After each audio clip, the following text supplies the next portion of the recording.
Jesus told another parable in Matthew chapter 20 that exposes something deep in the human heart, something that even today still has the power to devour and destroy churches in the last days. He said a householder hires workers for his vineyard at different hours of the day. Some are hired early in the morning, others at the 3rd, 6th, 9th, and even the 11th hour.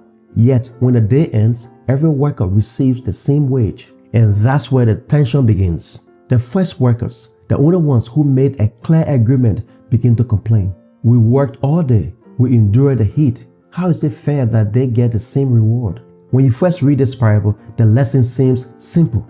God's grace is not earned. It's a gift. Whether someone comes early or late, the gift is the same. But in this parable, Jesus is saying something even deeper. Now, notice this. The householder only made an agreement with the first group.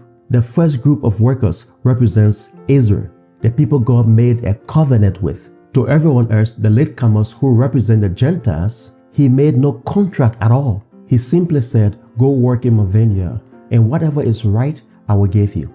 God never made a covenant with the Gentiles, yet he still invited them in the vineyard by grace. Just like the first workers, many Jews in the days of Jesus were deeply offended when the gospel went to the Gentiles. They believed God's mercy belonged to them alone. They wanted to tell God who he could save.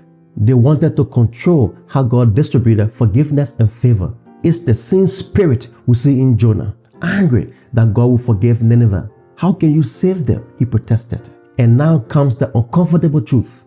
We do the same thing today.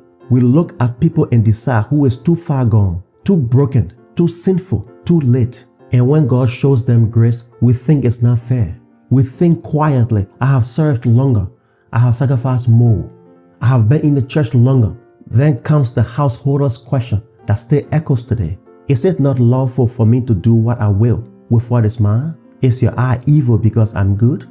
This parable destroys the idea that length of service equals greater worth. It destroys the idea that spiritual longevity guarantees privilege. Friends, God is not impressed by how early we arrive. He is glorified when someone arrives at all. If you believe you are worthy to be saved, you must believe that anyone is worthy to be saved if they accept Jesus Christ as Lord and Savior. In these final hours of earth's history, many will enter the vineyard at the 11th hour, and heaven will rejoice. So stop comparing wages and start joining the owner of the vineyard in proclaiming the gospel to every nation, tribe, tongue, people. Because grace was never ever fairness. It was always about love.